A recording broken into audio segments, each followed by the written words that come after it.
السلام علیکم ورحمۃ اللہ۔ الحمدللہ رب العالمین والعاقبۃ للمتقین والصلاة والسلام علی سید الانبیاء والمرسلین ومن تبعہم بإحسان الی یوم الدین، اما بعد۔ اعوذ باللہ من الشیطان الرجیم، بسم اللہ الرحمن الرحیم۔ اذا زلزلت الارض زلزالها وأخرجت الأرض أثقالها وقال الإنسان ما لها يومئذ تحدث أخبارها بأن ربك أوحى لها يومئذ يصدر الناس أشتاتا ليروا أعمالهم فمن يعمل مثقال ذرة خيرا يره ومن يعمل مثقال ذرة شرا يره۔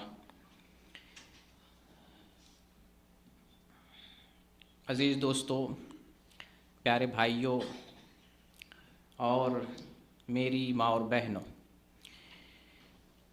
اللہ رب العالمین کا کرم اور احسان ہے کہ اس نے ہمیں ایمان دیا، دین دیا، اور دنیا کے بہت سارے لوگوں میں ایمان کی نعمت دے کر ہم سب کو ممتاز بنایا۔ اس پر اللہ رب العالمین کا جتنا شکریہ بجا لایا جائے، جتنی حمد کی جائے، بہت کم ہے۔ درود و سلام کا نزول ہو اللہ کے تمام پیغمبروں پر، بالخصوص ہم سب کے آخری پیارے نبی محمد صلی اللہ علیہ وسلم پر۔ آج کا ٹاپک جیسے کہ آپ نے سن لیا ہوگا، پڑھ لیا ہوگا، آج کا میرا ٹاپک ہے عبرت و نصیحت، سورہ زلزال کی روشنی میں۔ عبرت و نصیحت سورہ زلزال کی روشنی میں۔ یہ جو ٹاپک ہے، اس کو اختیار کرنے کی دو وجہ ہے۔ اس کو میں نے کیوں رکھا؟ اس کی دو وجہ ہے۔ ایک وجہ تو یہ ہے کہ پچھلا جو درس تھا وہ قرآن سے ریلیٹڈ تھا۔ قرآن سے ہمارا تعلق کیسا ہو؟ تو قرآن سے ہمارا تعلق مضبوط ہو، ہر چیز سے زیادہ ہو، اٹھتے بیٹھتے ہم قرآن پڑھیں اور قرآن سمجھ کر پڑھیں۔ تو اس سلسلے کو میں مزید کنٹینیو کرنے کے لیے کہ آپ کا تعلق قرآن سے مزید بڑھے، قرآن کا شوق مزید آپ کے اندر پیدا ہو، قرآن کو سمجھنے کی طرف آئیں، قرآن پر عمل کرنے کی طرف آئیں، اس شوق اور اس جذبے کو مہمیز لگانے کے لیے اس عنوان کو اختیار کیا ہوں۔ ایک سبب یہ ہے، اگر آپ قرآن پڑھتے ہیں، کم از کم یہی صورت جس کی آج میں تفسیر بیان کرنے جا رہا ہوں، سورہ زلزال یا سورہ زلزلہ، یہ دونوں نام ذکر کیا جائے، دونوں مصدر ہے، زلزال یا زلزلہ۔ اس صورت میں جو میں الفاظ کاؤنٹ کیا ہوں، تمام حروف کو، جو سائلنٹ ہے اس کو بھی میں نے کاؤنٹ کیا، تو تقریباً 158 حروف بنتے ہیں۔ 158 کو 10 سے ملٹیپلائی کریں، ضرب دیں، قرآن کے ایک حرف پر 10 نیکی ملتی ہے، تو 158 حروف کو 10 سے آپ ضرب دیتے ہیں تو 1580 بنتا ہے۔ یعنی کم از کم اس سورت کی تلاوت کرتے ہیں تو اتنی نیکیاں بنتی ہیں، اور غور و فکر سے پڑھتے ہیں تو بہت سارے فوائد ہیں جن کو ابھی میں بعد میں بیان کروں گا۔ تو قرآن سے تعلق استوار کرنے کے لیے، قرآن کا شوق دلانے کے لیے اس عنوان کو میں نے منتخب کیا۔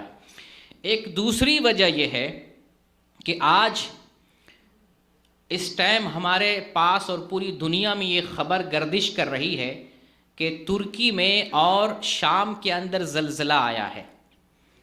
تو زلزلہ کی وجہ سے میں نے سورہ زلزال کو منتخب کیا کہ اس سورت کو پڑھ کر عبرت اور نصیحت حاصل کریں گے۔ ترکی میں اور شام کے اندر جو زلزلہ آیا ہے، اس کے سرحدی علاقوں میں زلزلہ آیا ہے، لیکن یہ زلزلہ آیا تو وہاں ہے، اس کی گونج پوری دنیا میں سنائی دی جا رہی ہے۔ سوموار کو زلزلہ آیا اور آج تک ملبہ ہٹایا نہیں جا سکا، ہزاروں لوگ اس دنیا سے رخصت ہو گئے۔ بی بی سی کی رپورٹ کے مطابق تقریباً 19,000 لوگ لقمہ اجل بن گئے۔ کتنے سارے لوگ ابھی بھی ملبے میں دبے ہوئے ہیں، اور کتنی زندگیاں ابھی موت اور حیات کے کشمکش میں ہیں۔ کتنے لوگ زخمی ہیں، کتنے لوگ بے گھر ہو گئے، کتنے لوگ فنا ہو گئے، لاپتہ ہیں، پتہ نہیں چل رہا۔ ایک زلزلہ آیا، چھوٹا سا زلزلہ دنیا کے ایک معمولی حصے پر آیا، اور ترکی اور شام کے اس علاقے کو سیٹلائٹ سے دیکھتے ہیں تو سوموار سے پہلے کی تصویر کچھ اور لگے گی، اور سوموار کے بعد کی جو تصویر آپ کو نظر آئے گی تو بڑی بڑی عمارتیں زمیں بوس نظر آئیں گی۔ تو یہ جو اللہ زلزلہ بھیجتا ہے، یہ زلزلہ یوں ہی نہیں بھیجتا ہے، زلزلہ کی وجہ ہوتی ہے، اور وہ زلزلہ جہاں پر آیا ہے اس سے ہم کو نصیحت لینا ہے، ان لوگوں کو نصیحت لینا۔ ابھی امام صاحب نے قرآن کی آیت کی تلاوت کی تھی پہلی رکعت میں، فَفِرُّوا إِلَى اللَّهِ۔ جب بچے کو ہم ڈنڈا مارتے ہیں یا کوئی آدمی ہمارے بچے کو گالی دیتا ہے، مارتا، بچہ کدھر بھاگتا ہے؟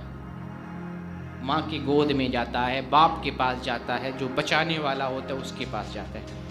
اللہ کی طرف سے زلزلہ آیا ہے، ہم کدھر بھاگیں گے؟ فَفِرُّوا إِلَى اللَّهِ، اللہ کی طرف بھاگو، اللہ کی طرف جانا ہے۔ عذاب ہے یہ، اللہ کی نشانی ہے یہ، اللہ کی طرف بھاگنا ہے، اللہ کی طرف جانا ہے۔ تو زلزلہ ترکی میں ہو یا شام میں ہو، یہ محض صرف اسی کے لیے نہیں ہے، اس سے عبرت ہمیں بھی لینا ہے، اس سے نصیحت ہمیں بھی لینا ہے۔ اللہ رب العالمین نے مختلف قوموں کو تباہ کیا، اگر اللہ تعالیٰ ان قوموں کی تباہی کو قرآن میں نہیں ذکر کرتا تو ہمیں پتہ ہی نہیں چلتا۔ اللہ نے پھر ان قوموں کی تباہی کو کیوں ذکر کیا ہے؟ اس لیے ذکر کیا ہے کہ ہم نصیحت حاصل کریں۔ قرآن یہ نصیحت کی کتاب ہے، مومنوں کو نصیحت کرنا چاہیے۔ کبھی ہم الفاظ کے ذریعے نصیحت کرتے ہیں، کبھی اللہ رب العالمین خود ہی نصیحت کرتا ہے۔ وَذَكِّرْ فَإِنَّ الذِّكْرَ تَنفَعُ الْمُؤْمِنِينَ، مومنوں کو نصیحت کرو، مومنوں کو نصیحت کرو، یہ نصیحت کرنا مومن کو فائدہ پہنچاتا ہے۔ تو ہم نصیحت کرتے ہیں، اور قرآن سب سے بڑی نصیحت ہے۔ دیکھیں اللہ رب العالمین قرآن میں کیا ارشاد فرماتا ہے، یا ایھا الناس قد جاءتکم موعظۃ من ربکم وشفاء لما فی الصدور وہدی ورحمۃ للمؤمنین۔ اے لوگو، تمہارے پاس تمہارے رب کی طرف سے ایسی چیز آئی ہے جو نصیحت کی چیز ہے، موعظہ، عبرت کی چیز ہے۔ یہ قرآن یہ سراپا عبرت ہے۔ اس قرآن میں اللہ تعالیٰ نے مختلف قوموں کی تباہی کو ذکر کیا، ان کی ہلاکت کو ذکر کیا۔ اگر اللہ ان قوم کی تباہی کو نہیں بتاتا، یہ قوم کے بارے ہم جانتے، نام بھی نہیں جانتے، لیکن بہت ساری قوموں کی تباہی اور تباہی کے اسباب اور تباہی کی وجہ اور تباہی کی شکل اور صورت کو اللہ نے بیان کیا۔ کیوں بیان کیا؟ نصیحت حاصل کریں۔ یہ پورا قرآن نصیحت ہے، اسی لیے اللہ تعالیٰ نے واقعات کو بیان کیا، ہم نصیحت حاصل کریں۔ تو جیسے اللہ نے قرآن میں مختلف قوموں کی تباہی کو ذکر کر کے ہمیں متنبہ کیا ہے تم ان قوموں، ہلاک شدہ قوموں سے عبرت حاصل کرو، اسی طریقے سے ترکیہ اور شام کا زلزلہ ہمارے لیے عبرت اور نصیحت ہے۔ یہ عبرت اور نصیحت ہے، یہ صرف ایک ملک کے لیے، دو ملک کے لیے نہیں ہے، تمام دنیا والوں کے لیے۔ تو یہ قرآن جو ہے اللہ کی طرف سے نصیحت ہے، ایسی چیز اللہ تعالیٰ نے ہمارے درمیان بھیجی ہے جو نصیحت ہے۔ وہ شفاء لما فی الصدور، دلوں میں جو مرض ہے اس کے لیے دوا ہے، شفا ہے۔ ہم قرآن پڑھتے ہی نہیں، قرآن سے ہمارا تعلق ہے ہی نہیں، اگر تعلق ہے تھوڑا بہت ہے، تعلق ہے بھی تو نہ سمجھنے والا ہے۔ تعلق ایسا استوار کریں گے کہ اس سے ہم نصیحت لیں، قرآن سے ہم نصیحت لیں گے۔ تو قرآن جو ہے دل کے مرض کو، میل کچیل کو دور کرنے والا ہے۔ قرآن پڑھنے سے، قرآن پر عمل کرنے سے دلوں کا میل کچیل صاف ہو جاتا ہے۔ دل میں کون سا میل لگتا ہے؟ شرک کا میل، بدعت کا میل، برائی کا میل، معصیت کا میل۔ اس دل میں جو زنگ لگتا ہے، برائی کا زنگ، گناہوں کا زنگ، اس زنگ کو اگر دھلنا چاہتے ہیں، دلوں کو صاف ستھرا بنانا چاہتے ہیں، قرآن پڑھنا ہے، سمجھ کر پڑھنا ہے، عمل کرنے کے لیے پڑھنا ہے، قرآن سے نصیحت اور ہدایت لینا ہے۔ اس قرآن سے نصیحت بھی لینی ہے، اس قرآن سے دلوں کا علاج بھی کرنا ہے۔ اور اللہ نے کیا فرمایا؟ وَهُدًى وَرَحْمَةٌ لِّلْمُؤْمِنِينَ، اور یہ قرآن ہدایت اور رحمت ہے مومنوں کے لیے۔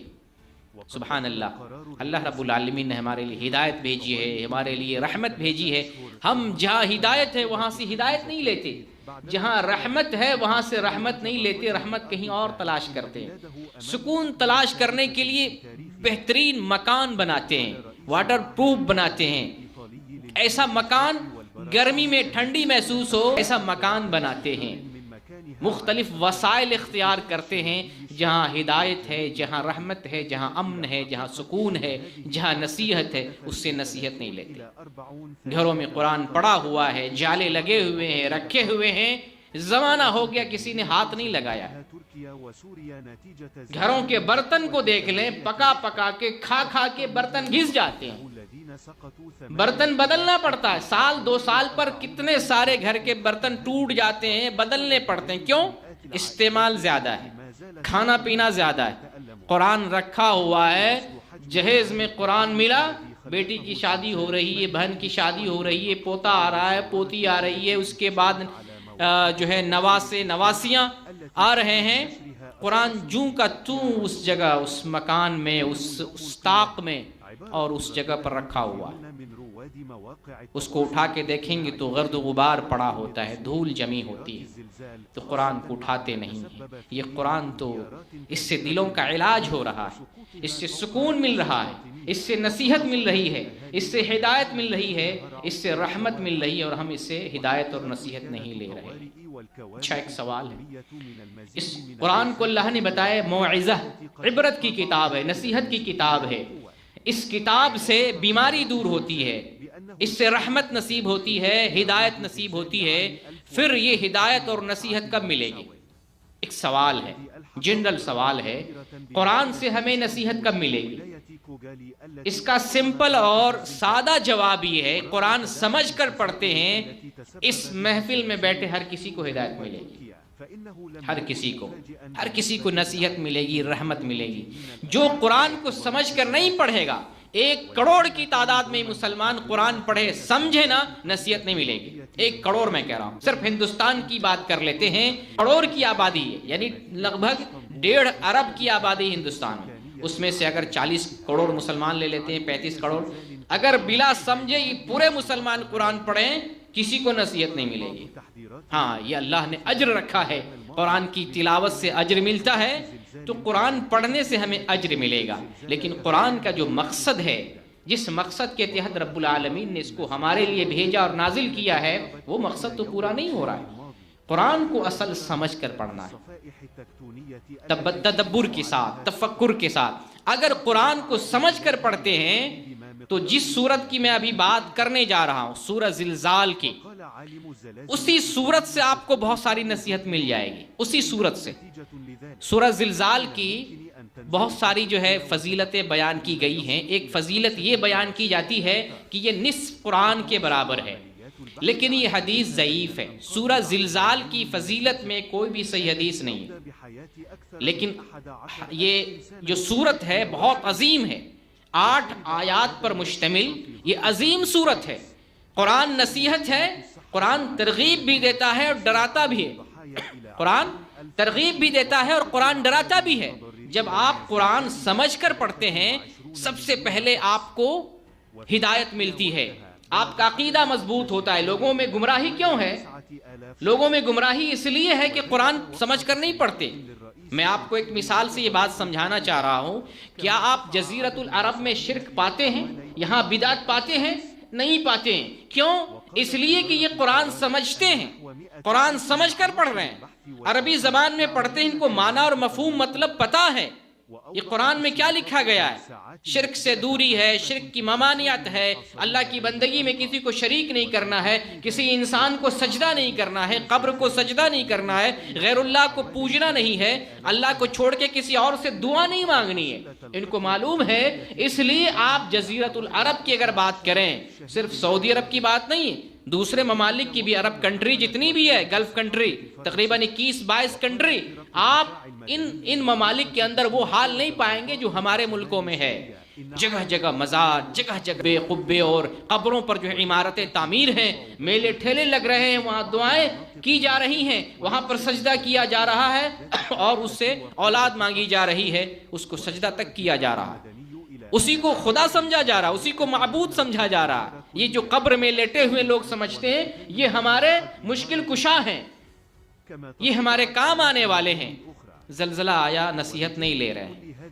اتنی قوت والا اللہ ہے، اتنی طاقت والا اللہ ہے، زمین کو ہلانے والا اللہ ہے، انسانوں کو دفن کرنے والا اللہ ہے۔ اتنی بلند بالا عمارتیں جو ترکی اور شام میں دیکھنے کو مل رہی ہیں، سیٹلائٹ پہ دیکھیے ویڈیوز پر، کتنی بلند بالا عمارتیں، سیکنڈوں میں انسان سو رہے تھے، لمحوں میں اللہ تعالیٰ نے ان ساری بلڈنگوں کو زمین کے اندر تہس نہس کر کے زمین بوس کر دیا۔ یہ قدرت اور طاقت اللہ کے پاس ہے، کسی پیر فقیر کے پاس نہیں ہے۔ مسلمانوں کو عبرت لینا ہے کہ ہمیں اللہ سے ڈرنا ہے، اللہ کا خوف کھانا ہے، اللہ کو سپر پاور ماننا ہے، اسی کو تصرف کرنے والا ماننا ہے، اسی کے ہاتھ میں اختیارات ہیں۔ دنیا میں جو کچھ ہو رہا ہے سب اللہ کے اختیار میں ہے، وہی کرنے والا اکیلا ہے۔ اس لیے کسی قبر کو سجدہ نہیں، مرے ہوئے کسی انسان سے دعا نہیں، ان کے لیے دعا کریں، ان سے دعا نہ مانگیں، ان سے کچھ بھی نہ مانگیں۔ ایک زلزلہ ہمیں تنبیہ کرنے کے لیے آیا ہے، اس سے نصیحت حاصل کریں۔ تو جب قرآن آپ سمجھ کر پڑھتے ہیں آپ کا عقیدہ درست ہوگا، جیسے یہاں کے لوگ، گلف کنٹری کے لوگ جن کا عقیدہ مضبوط ہے۔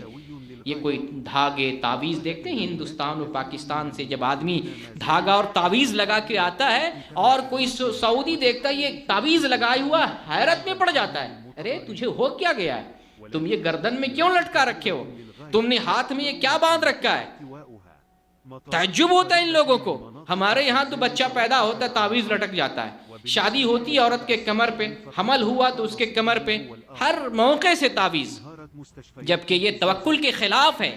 اللہ پر بھروسہ اور اعتماد کرنا ہے، اللہ کو مشکل کشا ماننا ہے، اللہ کو تصرف کرنے والا ماننا ہے، تو ہمارا عقیدہ مضبوط ہوگا۔ کب؟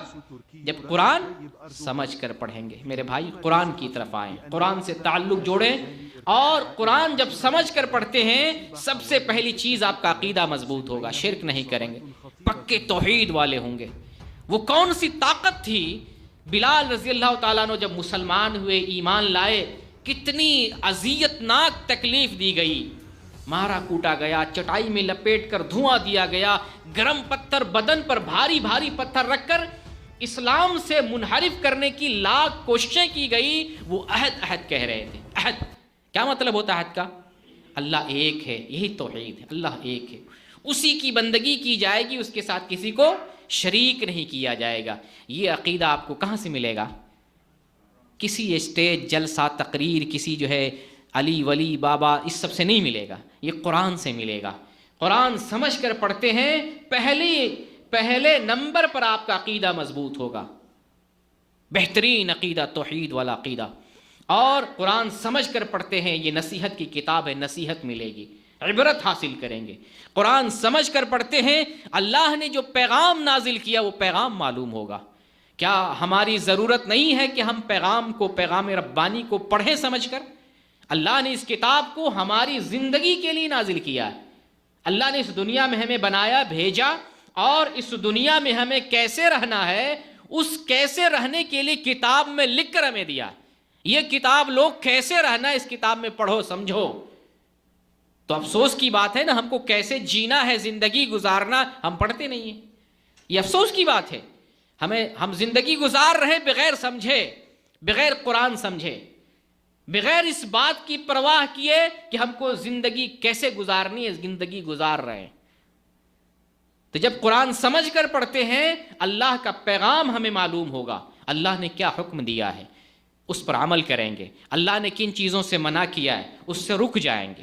اور پھر قرآن ڈرانے کے لیے بھی ہے، ڈر پیدا ہوگا۔ یہی صورت جس کی تفسیر ابھی آپ کے سامنے بیان کروں گا، سنیں گے، پڑھیں گے، سمجھ کر پڑھیں گے تب ڈر لگے گا، سمجھ کر۔ اگر سمجھیں گے نہیں، لاکھ دفعہ سورہ زلزال پڑھ لیں، کوئی ڈر نہیں۔ تو قرآن جب پڑھیں گے ڈر محسوس ہوگا، وہ ڈر جو جس طرح اللہ زلزلہ کے ذریعے ڈراتا ہے۔ یہ زلزلہ اللہ کی نشانیوں میں سے ایک نشانی ہے۔ تو قرآن پڑھنے کے متعدد فوائد ہیں. عقیدہ مضبوط ہوگا، عمل کی طرف آئیں گے، منکرات سے بچیں گے، بدعات سے بچیں گے، اللہ کا خوف دل میں پیدا ہوگا، آخرت کی تیاری کریں گے، آپ کا ایمان اللہ پر مضبوط ہوگا، قوی ایمان ہوگا. تو یہ سمجھ کر قرآن پڑھیں گے تب. اس لیے میرے بھائی آئیں، قرآن سے تعلق استوار کریں، قرآن کو پڑھیں اور قرآن کو سمجھ کر پڑھیں، تاکہ قرآن پڑھنے کے، سمجھ کر پڑھنے کے جو فوائد ہیں وہ ہمیں حاصل ہو سکے. یہ جو زلزلہ ہے جس کے پہلو میں ہم بات کرنا چاہتے ہیں، نبی کریم صلی اللہ علیہ وسلم کے زمانے میں کبھی زلزلہ نہیں آیا، لیکن آپ نے زلزلہ کے بارے میں بہت ساری خبریں دے دی ہیں، بہت ساری خبریں دے دی ہیں. زلزلہ ایسے ہوگا، قیامت کے قریب زلزلے پہ زلزلے ہوں گے.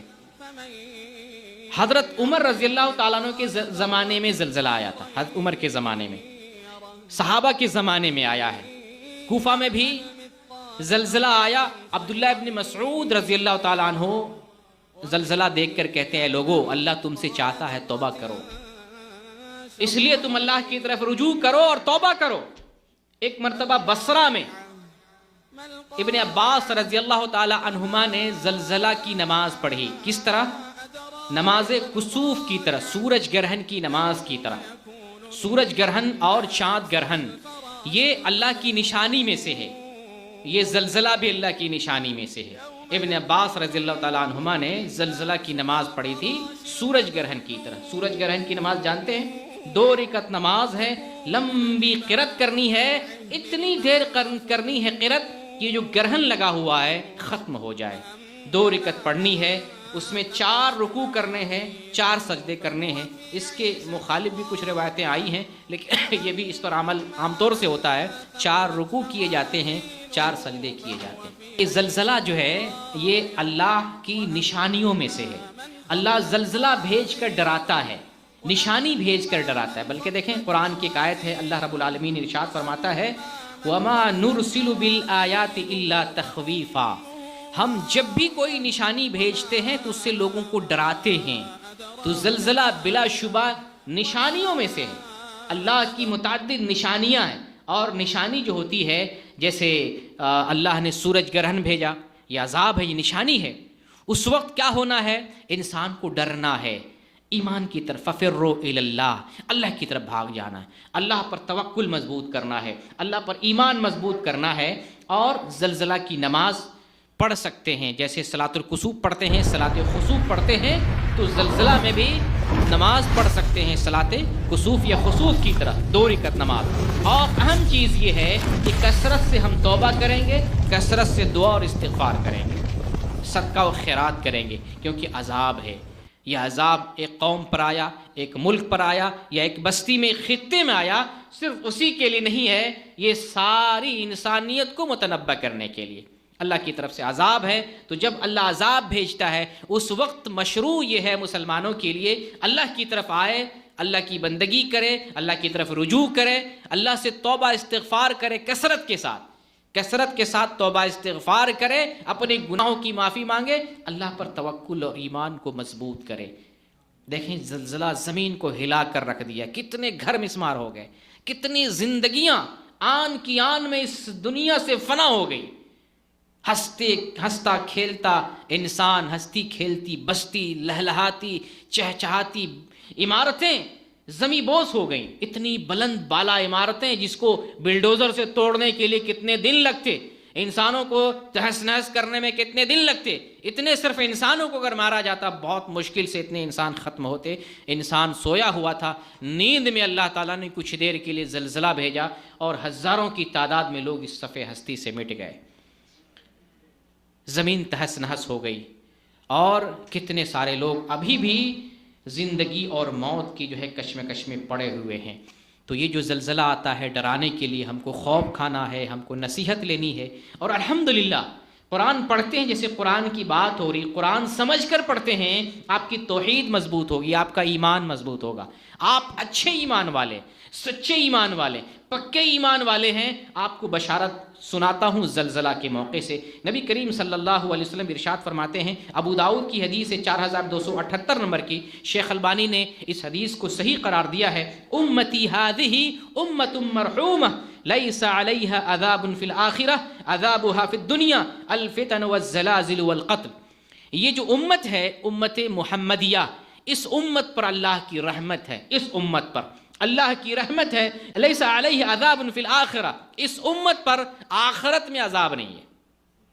اس امت پر، امت محمدیہ پر آخرت میں عذاب نہیں ہے. اس سے مراد ابدی عذاب، ہمیشہ کے لیے عذاب نہیں ہوگا اس امت پر. ہمیشہ کے لیے جو عذاب ہوگا وہ کافروں کے لیے ہوگا. امت محمدیہ پر ہمیشہ کے لیے عذاب نہیں ہے. اس دنیا میں اس امت کا عذاب اللہ رب العالمین دنیا میں بھیج دیتا ہے. عذابها فی الدنیا الفتن والزلازل والقتل. اس امت کا عذاب کیا ہے؟ دنیا میں جو اللہ تعالیٰ زلزلے بھیجتا ہے، فتنے بھیجتا ہے، آزمائشیں بھیجتا ہے، امتحان بھیجتا ہے. دنیا میں جو مسلمانوں کا قتل عام ہو رہا ہے، ہندوستان میں جیسے مسلمان قتل کیے جا رہے ہیں، برما میں جس طریقے سے مسلمانوں کا خون بہایا گیا، جس طریقے سے سیریا میں، لبنان میں، فلسطین میں، دنیا کے مختلف حصوں میں مسلمانوں کو، بے گناہ مسلمانوں کو، مظلوم مسلمانوں کو ذبح کیا جا رہا ہے. اقوام متحدہ کنٹرول کرنے کے لیے ہے دنیا کو، لیکن تماشائی بنا ہوا ہے، کچھ نہیں کر رہا. تو یہ جو مظلوم مسلمانوں کا قتل ہو رہا، مسلمان قتل کیے جا رہے ہیں، ستائے جا رہے ہیں، پریشان کیے جا رہے ہیں، یا زلزلہ کی وجہ سے مسلمان پریشانی میں مبتلا ہوتے ہیں، ان مصیبتوں، ان پریشانیوں کو اللہ تعالیٰ آخرت کے عذاب کو ہلکا کر دیتا ہے، گناہوں کا کفارہ بنا دیتا ہے. یہ امت محمدیہ کی خصوصیت ہے. تو یہ نعمت اس کو ملے گی جو ایمان والے ہیں. جو ایمان والے نہیں ہیں وہ مسلمان جو شرک کرتے ہیں، اس کا ایمان مفید نہیں ہے. دعوے میں مسلمان ہے لیکن شرک کر رہا ہے، وہ ایسی بدعت کر رہا ہے جس سے ملت اسلامیہ سے باہر ہو جائے، یا ایسے کام کر رہا ہے جس سے اسلام سے نکل جاتا ہے، نواقض اسلام کا ارتکاب کر رہا ہے. صرف نام کا مسلمان ہے، قرآن کا مذاق اڑاتا ہے، لبرل مسلمان، جدید قسم کا مسلمان، ہر چیز کو ٹھیک کہے، ہر چیز ٹھیک ہے، سب ٹھیک ہے، اپنی جگہ پہ سب ٹھیک ہے، سب حق پر ہیں، ہم بھی ٹھیک ہیں، وہ بھی ٹھیک ہیں. پھر اللہ نے کیوں کہا ان الدین عند اللہ الاسلام؟ میرے نزدیک صرف اسلام ہے، میرے نزدیک صرف اسلام ہے. کوئی مسلمان لبرل بن کر کے سچا مسلمان نہیں ہو سکتا ہے. کوئی مسلمان اللہ کی عبادت بھی کرے، غیر اللہ کی بھی عبادت کرے، مسلمان نہیں ہو سکتا ہے. کوئی مسجد میں بھی عبادت کرے، مندر میں جا کر گھنٹا بجائے اور ہندوؤں کے تیوہار میں جا کر کے پرساد چڑھائے، پوجا کرے، کبھی بھی وہ مسلمان سچا نہیں ہو سکتا ہے، اس کا ایمان مفید نہیں ہے. تو یہ جو نعمت ہے، ایمان کی نعمت، آخرت میں اللہ عذاب ہلکا کر دے گا. اللہ تعالیٰ ایسے لوگوں پر رحمت برسائے گا. یہ وہ لوگ ہیں جن کے پاس ایمان سچا ہے. جو لوگ سچے ایمان والے ہیں اسی کا ایمان اس کے لیے مفید ہے. تو یہ جو زلزلہ آتا ہے، کیوں آتا ہے؟ ڈرانے کے لیے اللہ ڈراتا ہے. سائنس اور ٹیکنالوجی نے آج کچھ وجوہات کو دریافت کیا ہے. پہلے زمانے میں جب سائنس اور ٹیکنالوجی نہیں تھی، لوگ کہتے تھے یہ جو زمین ہے مچھلی پر قائم ہے، مچھلی جب ہلتی ہے تو زلزلہ آتا ہے، یا کسی جانور پہ. یہ لوگوں کے خیالات تھے. جب سائنس نے ترقی کی، آج سائنس میں دو نظریے پائے جاتے ہیں. ایک نظریہ یہ ہے کہ زمین میں پلیٹیں ہیں، زمین میں مختلف قسم کی پلیٹیں ہیں، ان پلیٹوں میں جب ہنگامہ، ٹوٹ پھوٹ کا نظام آتا ہے یا ٹوٹ پھوٹ کی شکار ہو جاتی ہیں یہ پلیٹیں، تو دنیا میں، زمین میں زلزلہ آتا ہے. اور ایک وجہ یہ بھی بیان کی جاتی ہے جب آتش فشاں پھٹتے ہیں تو اس سے زلزلہ آتا ہے. میں نے ایک بات، احمد رضا خان بریلوی، نام سنا ہوگا آپ نے، ان کی کتاب ہے فتاوی رضویہ، اس کے اندر ایک وجہ اور لکھی گئی ہے جس کو میں نے پڑھا. اس میں یہ لکھا ہے کہ جو پہاڑ ہے نا، پہاڑ کو اللہ تعالیٰ نے، پہاڑ کی جڑوں میں ریشے ہیں، ان ریشوں کی وجہ سے زمین کو یہ پہاڑ پکڑے ہوا ہے. پہاڑ کے جو ریشے ہیں زمین میں، وہ ریشے زمین کو پکڑے ہوئے ہیں. جب وہ ریشے کمزور ہوتے ہیں کہیں سے تو زمین میں زلزلہ پیدا ہوتا ہے. یہ بات مجھے کچھ میرے دل کو جچی، کیونکہ اللہ رب العالمین نے قرآن میں ایک جگہ ارشاد فرمایا ہے، یہ میں اپنی طرف سے اضافہ کر رہا ہوں، مجھے یہ بات جچ رہی ہے. کیسے جچ رہی ہے؟ قرآن کی ایک آیت پر میں نے غور کیا. اللہ رب العالمین اس آیت میں ذکر کرتا ہے أَلَمْ نَجْعَلِ الْأَرْضَ مِهَادًا وَالْجِبَالَ أَوْتَادًا. ہم نے زمین کو کیا بنایا؟ فرش بنایا ہے. یہ فرش نہیں بنایا ہوتا اللہ، اس پر ہم چلتے نہیں، یہ فرش بچھونا ہے. جس طریقے سے ہم گھر میں چٹائی لگاتے ہیں، پلنگ لگاتے ہیں، اس پہ سوتے ہیں نا، اسی طریقے سے یہ زمین ہے، فرش بنایا اللہ تعالیٰ نے. اس زمین پر ہم چلتے ہیں. اس زمین کو اللہ اگر فرش نہ بنائے، پہاڑ بنا دے، اس زمین کو کچھ اور شکل میں بنا دے تو ہم نہیں چل سکتے ہیں. تو اللہ تعالیٰ نے اس زمین کو فرش بنایا. اور پہاڑ کو کیا بنایا؟ والجبال اوتادا، پہاڑ کو میخ بنایا. میخ سمجھتے ہیں؟ کیل. تو زمین بچھایا اللہ تعالیٰ نے، اور پوری دنیا میں پہاڑ اللہ تعالیٰ نے بچھا دیا. پہاڑ کا کام کیا ہے؟ میخ کی طرح اللہ تعالیٰ نے گاڑ دیا ہے، زمین کو حرکت کرنے سے روک دے. جس وقت آپ کسی پارٹی اور شادی کے لیے ٹینٹ لگاتے ہیں تو ٹینٹ کو سنبھالنے کے لیے زمین میں کیلیں ٹھوکتے ہیں، ہے نا، کیلیں ٹھوکتے ہیں، میخ ٹھوکتے ہیں. کیوں؟ تاکہ اس ٹینٹ کو، اس شامیانے کو آپ برقرار رکھ سکیں. تو اس زمین کو، اس ارض کو برقرار رکھنے کے لیے اللہ تعالیٰ نے پہاڑ کو زمین میں گاڑ دیا ہے. تو احمد رضا، اللہ تعالیٰ ان کے گناہوں کو معاف فرمائے اور ان کی نیکیوں کو قبول فرمائے. انہوں نے جو بات کی ہے میرے دل کو اپیل کر رہی ہے. لیکن ان سب سے جو وجوہات لوگ بیان کر رہے ہیں، سب سے بڑی بات یہ ہے کہ اللہ جب بھی کوئی نشانی بھیجتا ہے تو عذاب کے طور پر بھیجتا ہے. ہم یہ بات کہیں گے، یہ وجوہات اپنی جگہ پہ ہیں. اصل یہ ہے کہ بندہ جب گناہگار ہوتا ہے، گناہوں میں ملوث ہوتا ہے، برائی عام کرنے لگتا ہے، کھلے عام برائی کرنے لگتا ہے، زناکاری عام ہو، شراب نوشی عام ہو، قتل و غارت گری عام ہو، فتنے فساد عام ہو، اللہ کوئی نہ کوئی نشانی بھیجتا ہے. کبھی سونامی کی لہر بھیج دیتا ہے، کبھی بجلی کی کڑک بھیج دیتا ہے، کبھی ایسی آواز بھیجتا ہے جس سے بستی کی بستی تباہ ہو جاتی ہے. کبھی اللہ بستی کو پلٹ بھی دیتا ہے، یوں اٹھاتا ہے، یوں بیٹھا دیتا ہے. یہ اللہ کی قدرت ہے. اور ابھی اللہ تعالیٰ نے زمین کو جھنجھوڑ کر ہمارے دلوں کو جھنجھوڑا ہے، ہمارے ایمان کو جھنجھوڑا ہے کہ اے مسلمانوں، تم نے بہت غفلت کر لی ہے، تم غفلت کی ردا اوڑھ کے سو چکے ہو، اب بیدار ہو جاؤ. دیکھو کتنے سارے لوگ سوئے ہوئے تھے، بیدار نہیں تھے، میں ان سونے والوں کو ہمیشہ کے لیے سلا دیا ہے، تم جاگ رہے ہو، اب اچھے سے جاگ جاؤ. اللہ تعالیٰ نے زلزلہ بھیجا ہے جگانے کے لیے، تو ہمیں جاگ جانا ہے. یہ زلزلہ ایک ملک میں اور ایک جگہ پر آیا ہے، لیکن نصیحت ایک کے لیے نہیں ہے، نصیحت سب کے لیے ہے. اسی لیے اللہ تعالیٰ نے قرآن میں تباہ شدہ قوموں کے واقعات اور ان کی ہلاکتوں کے قصوں کو بیان کیا ہے، تاکہ ہم قرآن پڑھ کر ان قوموں کی ہلاکتوں سے ہم نصیحت حاصل کریں. اسی طریقے سے یہاں جو زلزلہ آیا ہے ترکی اور شام میں، ہم نصیحت حاصل کریں گے، ان کے لیے دعا بھی کریں گے. اللہ جو لوگ وفات پا گئے ان کو معاف فرمائے، جو لوگ زخمی ہیں ان کی حفاظت فرمائے، ان کو صحت یاب کرے. اس وقت شدید مزید کی مدد کی ضرورت ہے، اور جو احسان کرنے والے ہیں، جن کو اللہ تعالیٰ نے مال اور دولت دی ہے، اللہ انہیں توفیق دے کہ ان کی مدد کر سکیں اور ہم سب کی حفاظت فرمائیں.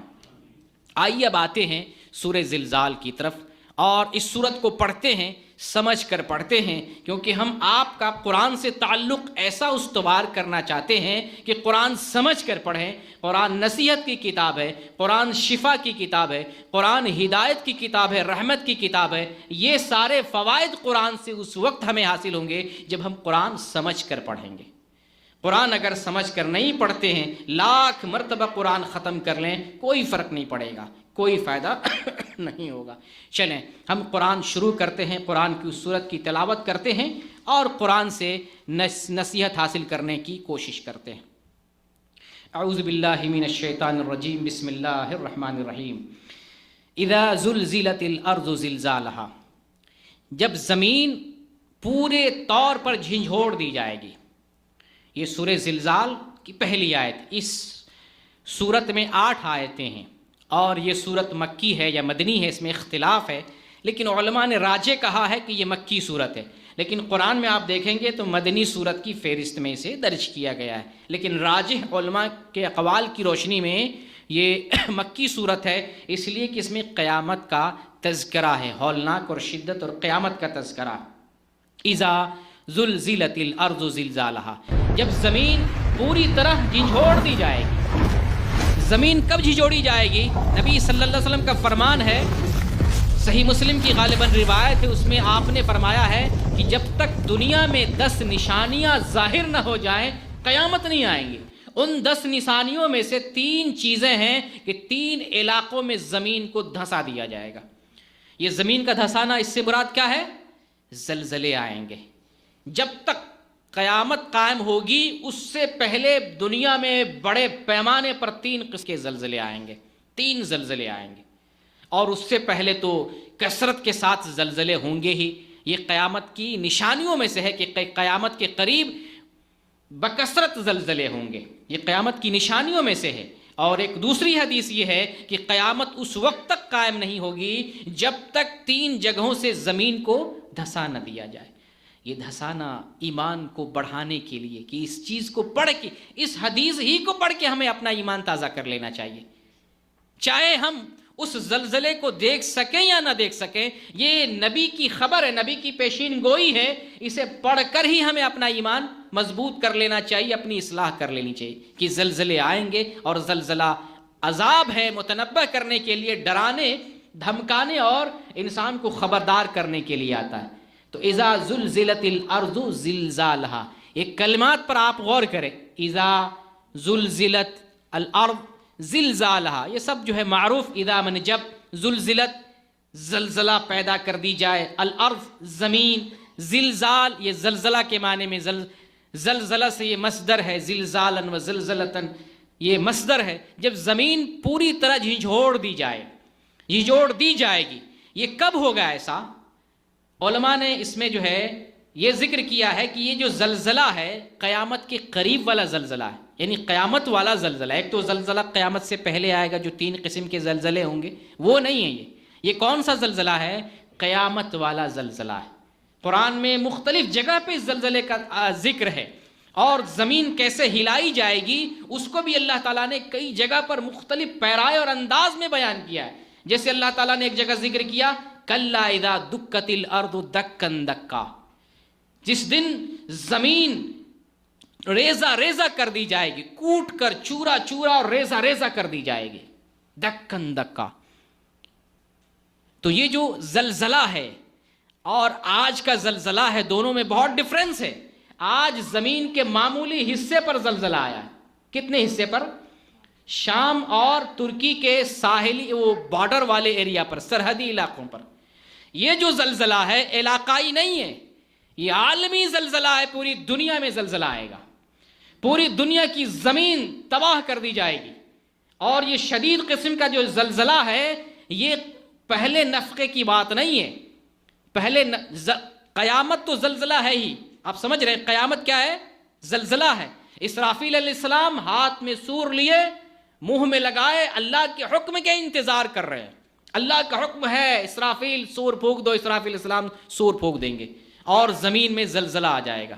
جب ایک سور پھونکیں گے، اس سور کے پھونکنے سے کائنات میں جتنے جاندار ہیں سب ختم ہو جائیں گے، سب فنا ہو جائیں گے۔ اور پھر جب دوسری مرتبہ سور پھونکیں گے، یہ وہ زلزلہ برپا ہوگا جس کے بارے میں اللہ رب العالمین قیامت کا نقشہ کھینچتے ہوئے ارشاد کیا ہے۔ ارشاد فرمایا یا ایھا الناس اتقوا ربکم ان زلزلۃ الساعۃ شیء عظیم۔ اے لوگو، اے انسانوں، اللہ نے یہاں ایمان والوں کو صرف نہیں کہا، پوری انسانیت کے لیے قیامت ہے تو پوری انسانیت کو مخاطب کیا ہے۔ اے انسانوں، اللہ سے ڈرو، اتقوا ربکم، انسانوں اللہ سے ڈرو، ان زلزلۃ الساعۃ شیء عظیم، بے شک قیامت کا زلزلہ بہت عظیم چیز ہے۔ یہ کوئی معمولی چیز نہیں ہے جسے تم سنو اور اس کان سے اس کان سے نکال دو، جسے تم سنو اور پرواہ نہ کرو، جس کو بیان کیا جائے اور تمہارے جسم پر کوئی فرق نہ پڑے، تمہارے اندر کوئی تبدیلی پیدا نہ ہو۔ یہ بہت عظیم چیز ہے، صرف اس کو سن کر ہی تمہارے بدن پر کپ کپی طاری ہونی چاہیے۔ اللہ سے ڈرو، اللہ نے پہلے بتایا تم اللہ سے ڈرو، پھر اللہ نے بتایا کہ قیامت بہت عظیم چیز ہے، بہت ہی خطرناک چیز ہے، بہت بڑی چیز ہے، کوئی معمولی اور ہلکی چیز نہیں ہے۔ تو قیامت بھی ایک زلزلہ ہی ہے، قیامت ایک زلزلہ ہے، اور یہ سورہ زلزال کی پہلی آیت بھی اسی زلزلہ کی طرف اشارہ کر رہی ہے، جو دوسرے نفخہ میں زلزلہ پیدا ہوگا۔ پہلے نفخہ میں بھی زلزلہ ہے لیکن وہ شدید قسم کا زلزلہ نہیں ہے۔ پہلا نفخہ جب اسرافیل علیہ السلام سور پھونکیں گے، سارے جاندار مر جائیں گے۔ اور جب دوسرا نفخہ، دوسری مرتبہ سور پھونکیں گے، اس وقت جو زلزلہ آئے گا شدید قسم کا زلزلہ ہوگا، ایسا زلزلہ ہوگا جس کو الفاظ میں بیان نہیں کیا جا سکتا۔ آج تو ہم سیٹلائٹ سے زلزلے کو دیکھ رہے ہیں، ملبہ کیسے نکالا جا رہا ہے، انسان جو اس کے اندر دبا ہوا ہے اس کو کیسے نکالا جا رہا ہے، زخمی انسان کیسے پڑا ہوا ہے، انسان کی موت کیسے ہوئی ہے، گھر کیسے پڑا ہوا، ابھی ہم دیکھ رہے ہیں۔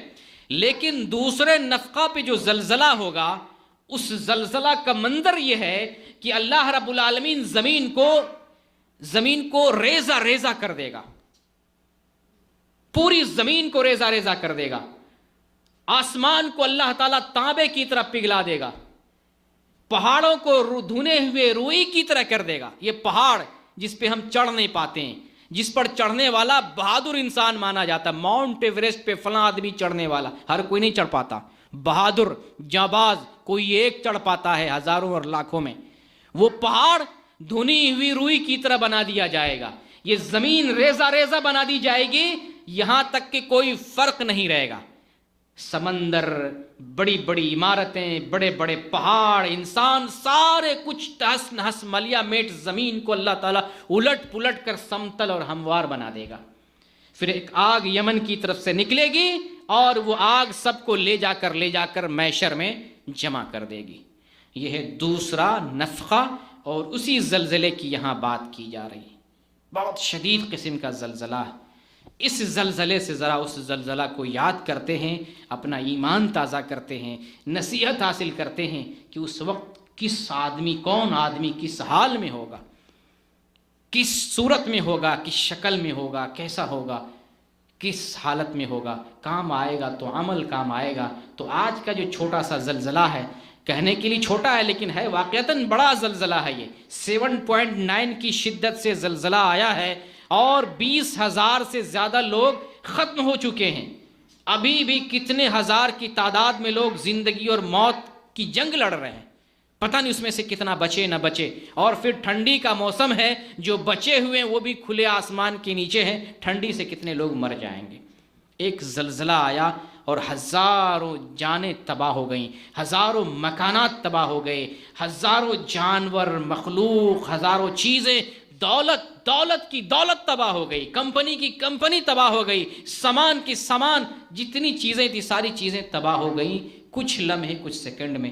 قیامت میں کیا منظر ہوگا، قیامت میں کیا منظر ہوگا؟ تو یہ زلزلہ متنبہ کرنے کے لیے، ڈرانے کے لیے اور ہمیں خبر دینے کے لیے آتا ہے۔ لہٰذا ہمیں نصیحت حاصل کرنی ہے، اس قیامت کی یاد تازہ کرنی ہے، آخرت کی فکر کرنی ہے اور آخرت کی ہمیں تیاری کرنی ہے۔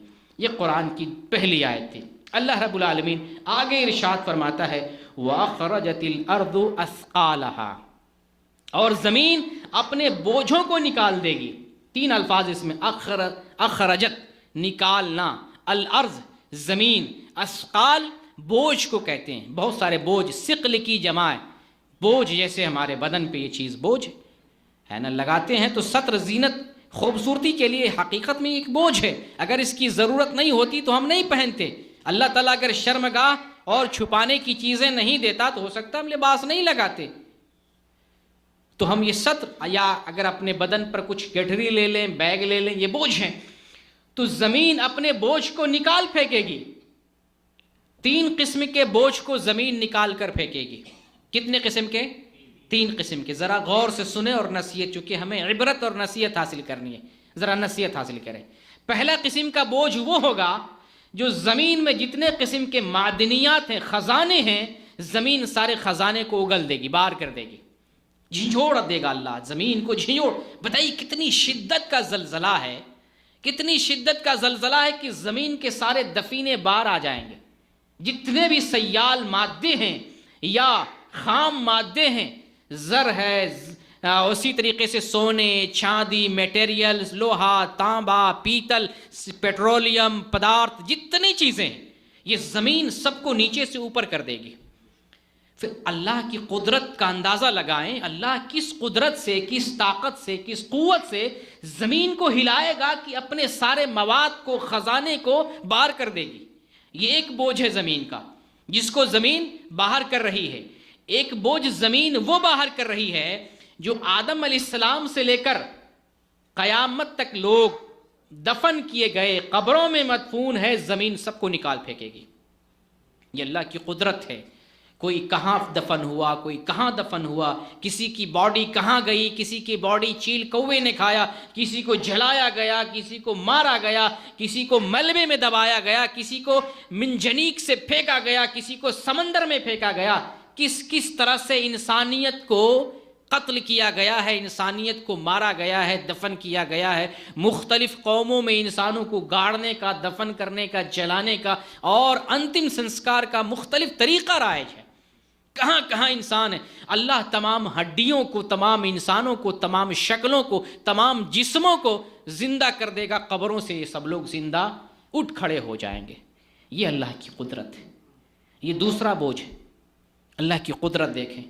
ہم کہتے ہیں کرشمے دکھانے والے بابے ہوتے ہیں، قبر والے ہوتے ہیں۔ کیا کرشمہ کریں گے؟ خود قبروں سے نکلیں گے کرشمے بن کر۔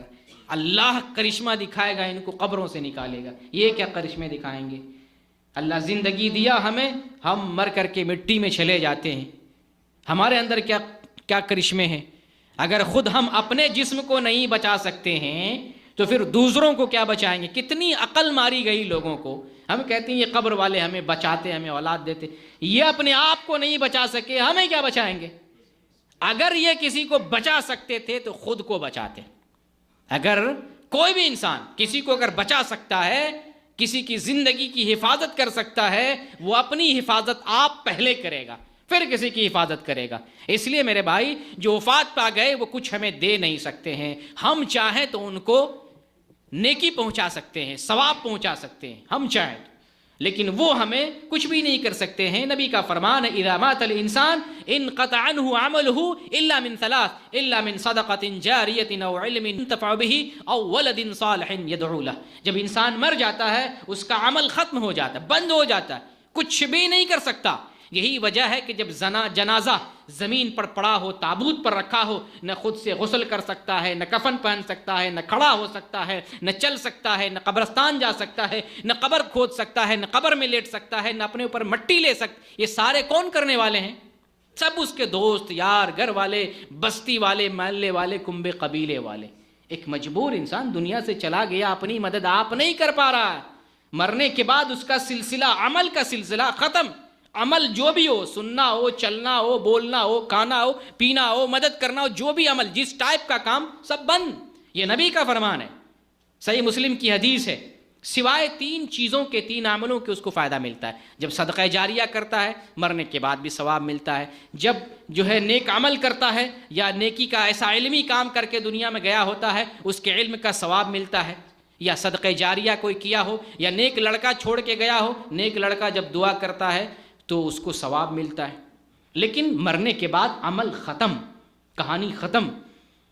مرنے والے کا اس دنیا سے کوئی کنیکشن اور رشتہ وہ نہ سنتا ہے، نہ دیکھتا ہے، نہ بولتا ہے، نہ وہ مدد کرتا ہے۔ بہر کیا ہے، اللہ رب العالمین زمین کو ایسے جھجوڑے گا، دوسرا بوجھ زمین باہر پھینک دے گی، وہ انسانوں کی شکل میں، جس شکل میں، جس طرح انسان کی موت ہوئی ہو، وہ انسان زندہ انسان، کامل انسان کی شکل میں وہ اٹھ کھڑا ہوگا، زندہ کھڑا ہو جائے گا۔ یہ دوسرا بوجھ ہے۔ اللہ زمین کو ایسی قدرت دے گا، زمین خود سے بھی نہیں کرے گی۔ ہم زمین کا کمال اس میں نہیں کہہ رہے ہیں، یہ کمال اللہ کا ہے، یہ کرشمہ، یہ قدرت اللہ کی ہے۔ اللہ ایسا کرنے پر قادر ہے، ایسا کرے گا، ہمارا ایمان ہے۔ اس صورت کو سمجھ کر پڑھنے کا یہی فائدہ ہے، اللہ پر ایمان پیدا ہوتا ہے، مضبوط ہوتا ہے، اللہ کی قدرت پر یقین ہوتا ہے، اللہ کتنا سپر پاور، کتنی طاقت اور قدرت والا۔ اسی لیے کہتے ہیں لا حول ولا قوت الا باللہ، کوئی طاقت نہیں، کوئی سلطنت نہیں، کوئی روب و دبدبا نہیں سوائے اللہ کی۔ اللہ کے بغیر کوئی طاقت نہیں، کوئی قوت نہیں۔ لا حول ولا قوت الا باللہ، اللہ کے پاس ساری قوت ہے۔ اور یہ تو دوسرا بوجھ ہے۔ تیسرا بوجھ کون سا ہے؟ تیسرا بوجھ وہ ہے جس زمین کے جس حصے پر انسان نے جو کچھ کام کیا ہوگا، زمین کا وہ ٹکڑا گواہی کے لیے وہ اللہ کے پاس حاضر ہوگا۔ یہ جو آپ زمین پہ بیٹھے ہوئے ہیں اسلامک دعویٰ سینٹر، جدہ دعویٰ سینٹر میں، یہ ٹکڑا جمع ہوگا، اللہ کی عدالت تک پہنچے گا، اللہ کی عدالت میں جائے گا، یہ ٹکڑا گواہی دے گا۔ اسی طریقے سے زمین کا وہ ٹکڑا جہاں پہ بیٹھ کے لوگ فلم دیکھ رہے ہیں، جہاں پہ بیٹھ کے لوگ جرم کا کام کر رہے ہیں، جہاں پہ بیٹھ کے لوگ شراب پی رہے ہیں، جہاں پہ بیٹھ کے لوگ زناکاری، عیاشی اور گناہ اور جرم کا کام کر رہے ہیں، زمین کا وہ ٹکڑا اللہ کی عدالت میں پہنچے گا، اس کے خلاف گواہی دے گا جس نے وہاں کوئی جرم کیا تھا۔ یہ زمین کا ٹکڑا ہمارے خلاف بھی گواہی دے گا، ہمارے موافق بھی گواہی دے گا۔ اچھا کام کیے ہوں گے، زمین کا یہ ٹکڑا ہمارے موافق جواب دے گا، اور برائی کیے ہوں گے ہمارے خلاف یہ ٹکڑا گواہی دے گا۔ تو یہ تین بوجھ زمین اپنے اندر سے نکال کر کہاں؟ باہر پھینک دے گی۔ یہ دوسری آیت، وقال الانسان ما لہا، جب یہ حرکتیں ہو رہی ہیں انسان کہے گا یہ کیا ہو رہا ہے؟ انسان کیا کہے گا؟ وقال الانسان ما لہا، یہ کیا ہو رہا ہے؟ یہ ہم دیکھ رہے زمین ہل رہی ہے، زمین تہس نہس ہو رہی ہے، یہ سارا عدل بدل نظام بدل گیا، آسمان نظر نہیں آ رہا، پہاڑ نظر نہیں آ رہا، ہماری بنائی ہوئی جو ہے بلند بلند عمارتیں، ہمارے بنگلے، گاڑیاں، ہماری جو ہے دنیا، ہماری جائیداد کچھ نظر نہیں آ رہی ہے، ہماری جائیداد مٹ گئی، ختم ہو گئی، ما لہا، یہ کیا ہو رہا ہے؟ یہ انسان سے مراد اگر عام انسان لیتے، عام انسان، وقال الانسان ما لہا، عام انسان کہے گا کیا ہو رہا ہے، یہ کیا ہو گیا، تو یہاں مراد ہے تعجب سے کہے گا۔ جیسے کوئی آدمی نشے میں ہو، بے ہوش ہو جائے، نیند میں ہو، نیند سے اٹھے اور زمانے میں تبدیلی دیکھے تو پوچھے گا کیا ہو گیا، یہ میں تو تبدیلی دیکھ رہا ہوں، یہ کیا ہو رہا؟ عام انسان تعجب میں کہے گا۔ اور اگر یہاں انسان سے مراد وہ انسان جو قیامت کا انکار کر رہا تھا، زلزلہ کا انکار کر رہا تھا، مرنے کے بعد دوبارہ زندہ ہونے کا انکار کر رہا تھا، جیسے کافر لوگ، ملحد لوگ، وہ کیا یقین کرتے ہیں مرنے کے بعد زندہ ہوں گے؟ نہیں یقین کرتے ہیں۔ ہم مومن اس بات پر یقین رکھتے ہیں کہ مرنے کے بعد البعث بعد الموت، مرنے کے بعد دوبارہ زندہ ہونا ہے، یہ ہم مومن کا ایمان ہے، ہمارا ایمان ہے۔ لیکن جو منکر ہیں، منکر قیامت ہیں، منکر قبر ہیں، منکر عذاب ہیں، یا منکر حساب و کتاب ہیں، وہ جب دیکھیں گے نا یہ سارے منظر، دوبارہ زندہ کیے جائیں گے، منظر دیکھیں گے، ارے یہ کیا ہو رہا ہے؟ ارے یہ تو وہی ہو رہا ہے جس کا میں نے انکار کیا تھا، میں تو مانتا ہی نہیں تھا، میں تو ان باتوں کا انکار کر رہا تھا، میں تو وہی دیکھ رہا ہوں جس کا انکار کیا، آج وہی ہو رہا ہے۔ تعجب سے وہ کہے گا، منکر جو انکار کر رہا تھا حق کا، قیامت کا، حساب و کتاب کا، دوبارہ زندہ ہونے کا، ان سب چیزوں کا انکار کر رہا تھا، وہ کہے گا یہ کیا ہو رہا ہے؟ میں تو جس بات کا انکار کر رہا تھا وہی ہو گیا۔ پھر اللہ رب العالمین آگے بیان کرتا ہے، یومئذ تحدث اخبارہا، اس آیت پر ذرا غور کریں، ٹھہریں، سمجھیں، عبرت حاصل کریں۔ یومئذ تحدث اخبارہا، یہ زمین خبریں بیان کریں گی، یہ زمین خبریں بیان کریں گی۔ ترمذی کے اندر ایک حدیث ہے، نبی صلی اللہ علیہ وسلم ارشاد فرماتے ہیں، جب یہ آیت تلاوت کرتے ہیں صحابہ سے پوچھتے ہیں زمین کی خبر کیا ہے؟ یہ جو قرآن میں آیا ہے زمین خبریں بیان کریں گی، تو زمین کی خبر کیا ہے؟ صحابہ نے کہا اللہ کے رسول، اللہ اور اس کے رسول بہتر جانتے ہیں۔ آپ نے فرمایا زمین کی خبر یہ ہے کہ زمین کے جس حصے پر انسان نے جو کچھ کیا ہوگا، وہ زمین وہ خبر جو ہے باہر لا کر کے رکھ دے گی، وہ خبریں زمین باہر لا کے رکھ دیں گی، فلاں زمین پر فلاں شخص نے فلاں عمل کیا تھا، یہ زمین باہر کر دے گی اس ٹکڑے کو، اس حصے کو۔ یہ ہے زمین کی خبر۔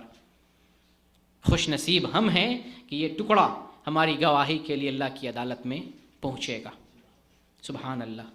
یہاں ایک بات بتاؤں آپ کو، جب ہم محشر کے میدان میں ہوں گے، جیسا کہ آپ کو بتایا، پہلے پھونک سے سارے لوگ فنا ہو جائیں گے، دوسرے پھونک سے سب لوگ دوبارہ زندہ ہو جائیں گے، اور آگ سب کو محشر میں شام کی طرف جمع کر دے گی، سب محشر میں ہوں گے۔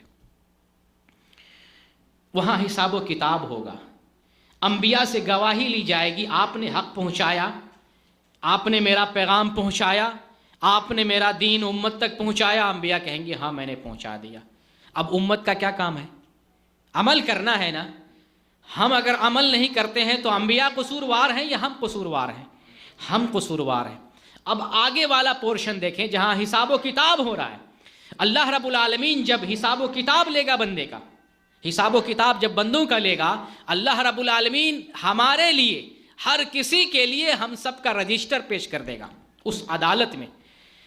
جب دستاویزی حیثیت کی حامل کاغذات کو کورٹ میں عدالت میں پیش کر دیا جائے اور وہ دستاویز حق ہو صحیح ہو، پھر انکار کی کوئی جرات نہیں ہے۔ اللہ رب العالمین نے جو فرشتے بیٹھائے کرامن کاتبین، وہ ہماری ساری حرکتوں کو، سارے کرتوت کو یہ کرامن کاتبین فرشتے لکھ رہے ہیں، اور جو دفتر رجسٹر تیار ہو رہا ہے اللہ کی عدالت میں ہمارے لیے ہمارے سامنے پیش کیا جائے گا۔ یہ پہلا، ہمارے لیے ہم نے جو کچھ کیا ہے رجسٹر عدالت میں پیش کیا جائے گا۔ اس کے بعد اللہ ہمارے جسم کو بولنے کی صلاحیت دے گا۔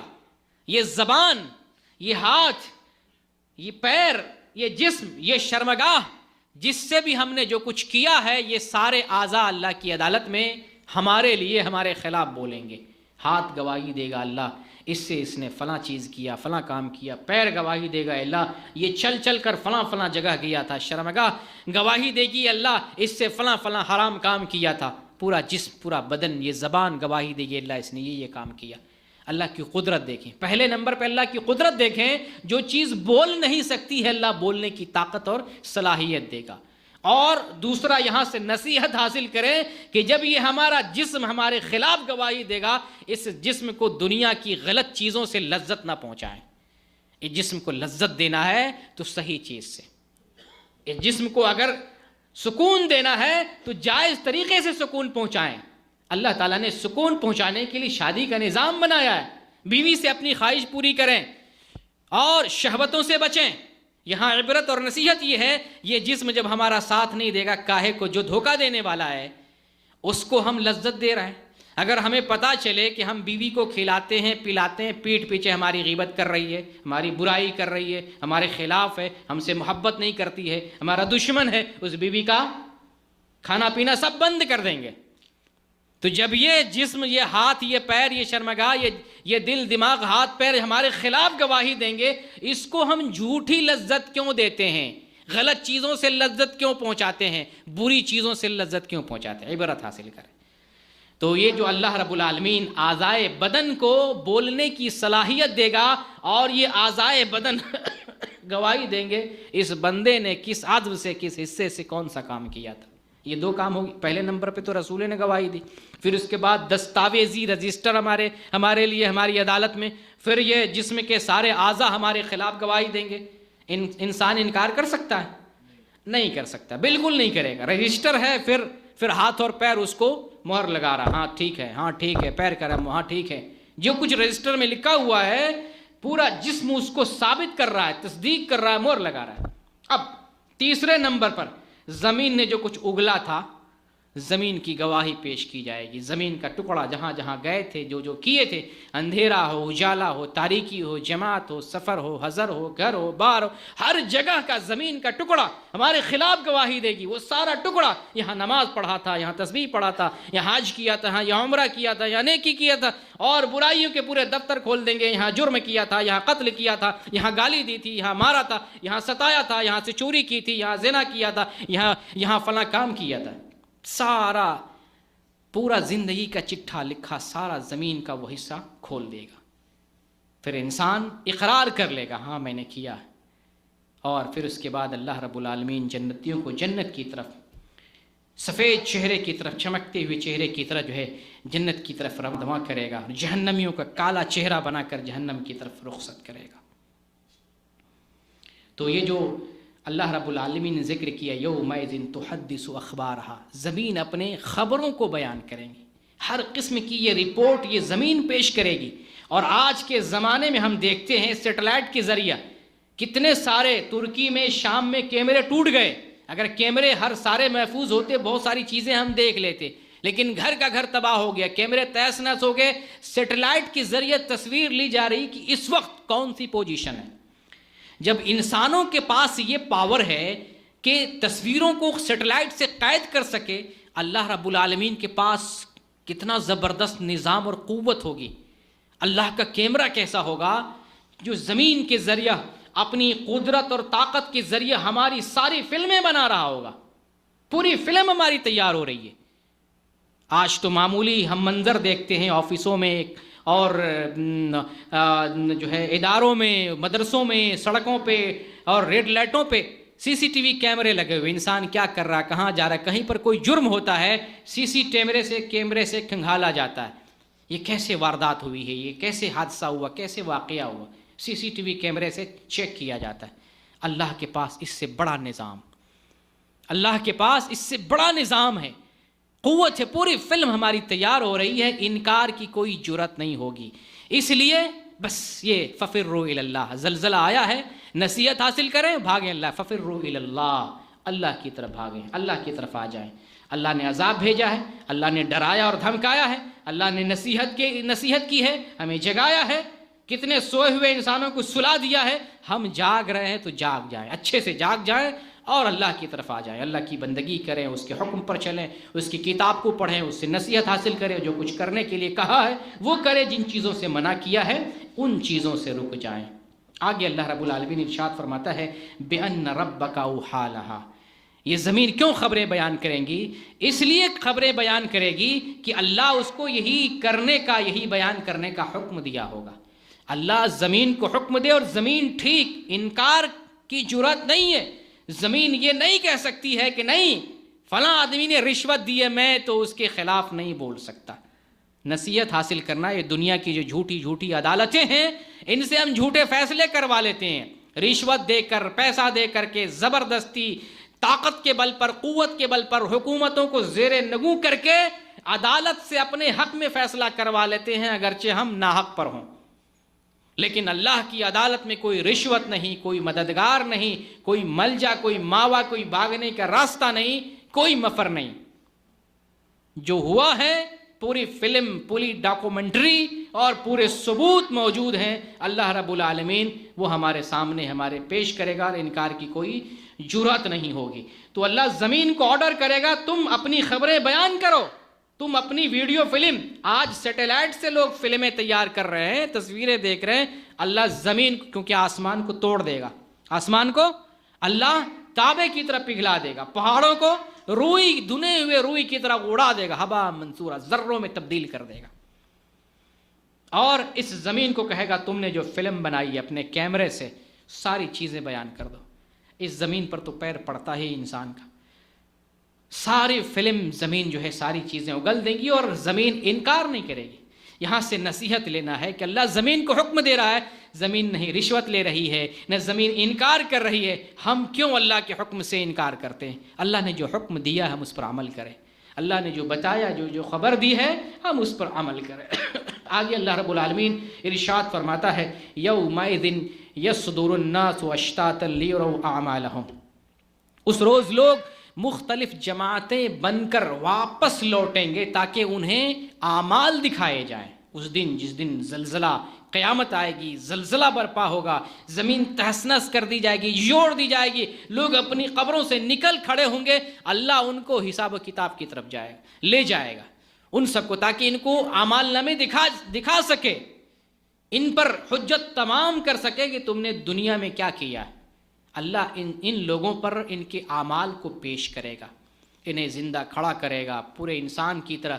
اس پر بھی ہمارا ایمان بنتا ہے کہ اللہ تعالیٰ نے زندگی دی ہے، اس زندگی میں موت دی تھی، ہمیں زندگی کے بعد موت دیا تھا، ہم مر کے سڑ کے مٹی میں مل گئے تھے، اللہ قدرت رکھتا ہے دوبارہ وہی انسان پیدا کر دے، اسی شکل میں پیدا کر دے، اللہ یہ قدرت رکھتا ہے۔ بلکہ اللہ تعالیٰ نے قرآن میں تو متعدد جگہ پہ بیان کیا ہے، یہ تو میرے لیے بہت آسان ہے، پہلے جب کچھ نہیں تھے تب ہم نے بنایا تھا، دوبارہ اس جسم کو ٹوٹنے پھٹنے اور مرنے اور سڑنے گلنے کے بعد دوبارہ پیدا کرنا میرے لیے پہلے سے زیادہ آسان ہے۔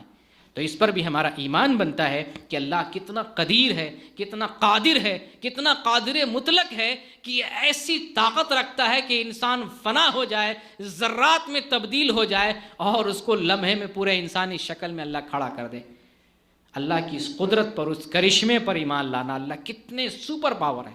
اللہ ہمیں جنت میں لے جائے تاکہ ہم اس اللہ کا دیدار کر سکیں، جس کے پاس اتنی قدرت، اتنی طاقت ہے۔ جنت کی بڑی نعمتوں میں سے سب سے بڑی نعمت اللہ رب العالمین کا دیدار ہے۔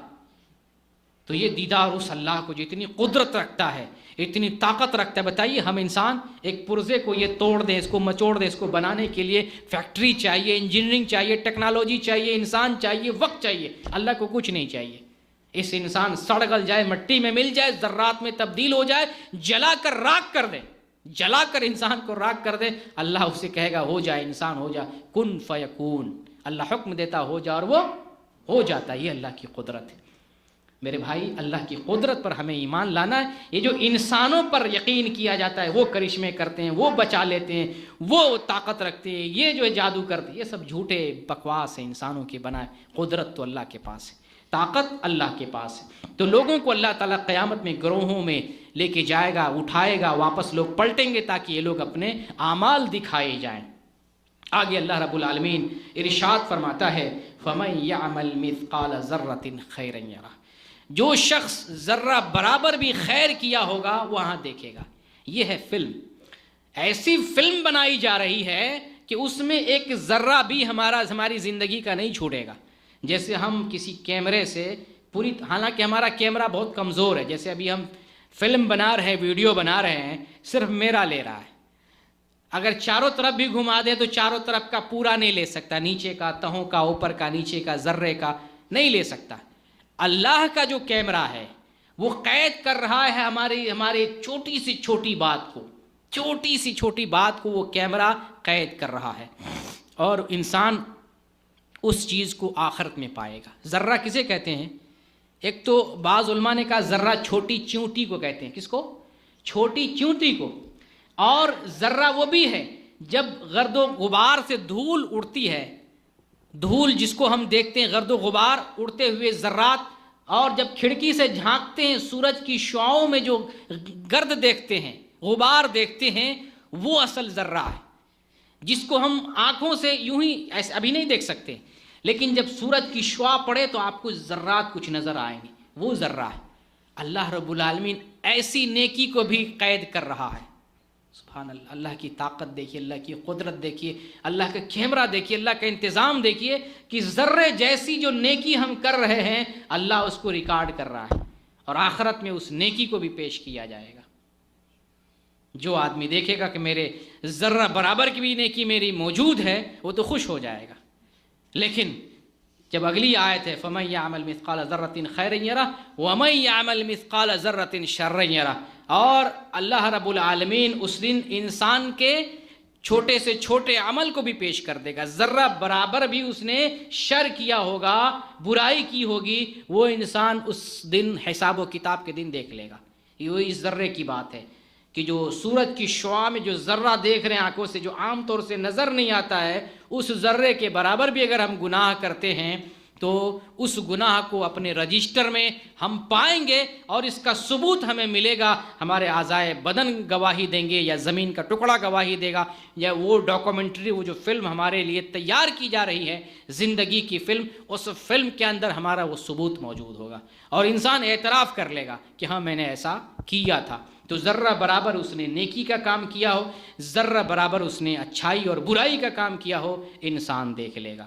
تو یہ سورہ زلزال، یہ جو سورت ہے، اس کے پڑھنے سے اور اس کے سمجھنے، جیسے ابھی میں نے معنی بتایا، مفہوم بتایا، کچھ تفسیر بیان کی، تو اس سے لگ رہا ہے نا ڈر محسوس ہو رہا ہے۔ یہ ڈر کب پیدا ہوا؟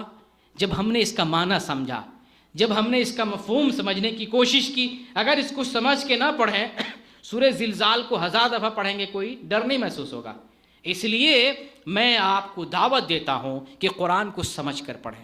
30ویں پارہ سے شروع کریں نا، 30ویں پارے میں چھوٹی چھوٹی صورتیں ہیں، یہیں سے شروع کریں، سمجھ کر پڑھتے چلو۔ پہلے ہم ٹارگٹ بناتے ہیں کہ 30واں پارہ سمجھ کر پڑھیں گے، تفسیر کے ساتھ پڑھیں گے، اور ہم ٹارگٹ بناتے ہیں زندگی میں یا سال میں 2 سال میں کم از کم 1 مرتبہ قرآن سمجھ کر پڑھیں گے۔ کون لوگ ہاتھ اٹھاتے ہیں کہ انشاءاللہ میں پڑھوں گا؟ اللہ رب العالمین ہم سب کو توفیق دے کہ ہم قرآن سمجھ کر پڑھیں۔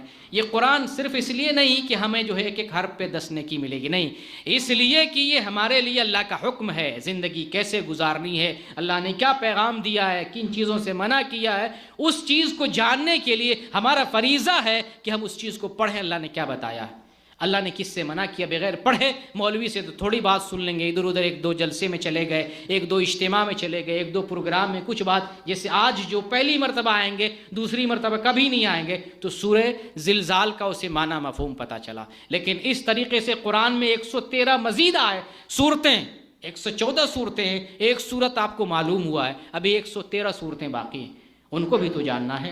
تو یہ قرآن کو جب تک سمجھ کر نہیں پڑھیں گے اللہ کا پیغام ہمیں پتہ نہیں چلے گا۔ تو اس صورت کے ذریعہ جب ہم سمجھ کر پڑھتے ہیں ڈر محسوس ہوتا ہے، اسی طریقے سے جب ہم پورا قرآن پڑھیں گے تو یہ پورا قرآن واعظ اور نصیحت سے بھرا پڑا ہے، ہمیں نصیحت ملے گی، ہمیں عبرت حاصل ہوگی، ہمیں جو ہے ہمارے اندر اللہ کا ڈر پیدا ہوگا، ہم اللہ سے قریب ہوں گے، اللہ پر ہمارا ایمان مضبوط ہوگا، اللہ کی قدرت پر ایمان آئے گا۔ یہ جو جھوٹی موٹی چیزوں پہ قدرت جو ہے ڈر ایمان لے آتے، فلاں یہ کر رہے ہیں، جادوگر سے ڈر جاتے ہیں، سانپ سے ڈر جاتے ہیں۔ ارے بھائی آپ ایسے زمانے میں ہیں کہ آج 5 سال کا بچہ سانپ کو پکڑ کے کھیل رہا ہے، آج سے پہلے ہمارے گاؤں میں اگر سانپ نکل آتا تھا پوری بستی کے لوگ ہائے ہو ڈر، ادھر کدھر ہے، لاٹھی کدھر ہے، فرسا کدھر ہے، مار آلات کی، لوگ پورے گاؤں والے ڈر جاتے تھے۔ آج کا زمانہ کیسا ہے؟ آج کا زمانہ ایسا ہے کہ ایک بچہ سانپ لے کے پکڑ کے کھیل دکھا رہا، چھوٹا بچہ، ویڈیوز دیکھ رہے ہوں گے۔